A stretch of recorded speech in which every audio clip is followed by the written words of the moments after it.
श्री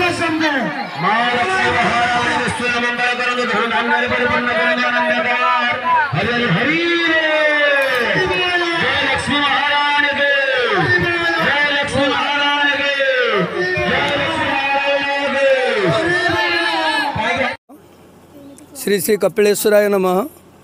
यह प्रायतः आम केन्दुझर जिलार सर्वप्राचीन मंदिर अटे। सेतेबेले गाँवर सर्व वर्षियान लोक बागुलीचरण महापात्र जी मंदिर करते सेटा 1951 मसीहा होता एवं सेबेठू ए मंदिर थिला। एबे हो उदीयमान युवक मान सहयोग ग्रामवासी मानकर पूर्ण सहयोग प्रशस्त भर पूर्ण कपिलेश्वर नवनिर्मित मंदिर है। आज रत्नमुद प्रतिष्ठा होती ग्रामर आबाल वृद्ध वनिता समस्त सहयोग अच्छी आसपासस्थ समस्त भक्त मान पूर्ण सहयोग अच्छी एवं पूर्ण प्राण आंभे सत्य सनातन धर्म जागृत करने उद्देश्य महाप्रभुंकर मंदिर को आज रत्नमुद प्रतिष्ठा करने को जाऊँ एवं यही ग्रामवासी मानकर सदिच्छा सहयोग सत् कामना को आम प्रार्थनार सहित ग्रहण करूँ।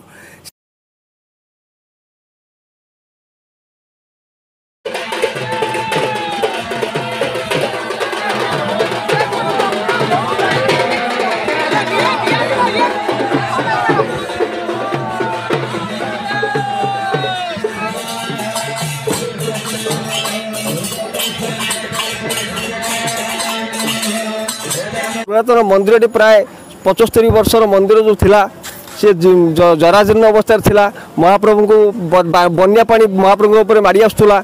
से ग्राम कलिगा ग्रामर प्रत्येक व्यक्ति इच्छा कले जे आम प्रभु को पुनरुद्धार करवा प्रभु को विद्यालय मंदिर को पुनरुद्धार करवा। आम कलिगा ग्रामर सर्व पुरातन मंदिर ये कपिलेश्वर ना आम गाँव जिते अनुष्ठान होता प्रथम सी सब उत्तरोत्तर उन्नति घटी आज शीर्ष स्तर में पहुँची पारी ना जो आम ग्राम तथा आम पाख ग्राम इच्छापुर कैथड़िया समस्त मंदिर पर निर्भर करती कपिलेश्वर को आराधना करती। ये हूँ आमर जीवंत ठाकुर आम गाँव ये हूँ जीवंत ठाकुर। आगुरी तक बहुत महिमा रही बहुत माने बहु लोक भी ये बहुत उपकृत होती द्वारा रोग बहुत लोग रोग व्याधि भी आरोग्य होती। तेणु वर्तमान आम से जो पुरात से बहुत अकुंठ साहाय्य कर कलिगाँर कबू कैथड़िया इच्छापुर ग्रामवासी लोक मैंने माने समस्ते बहुत माने साहाय्य कर कपिलेश्वर नाम अनुसार आम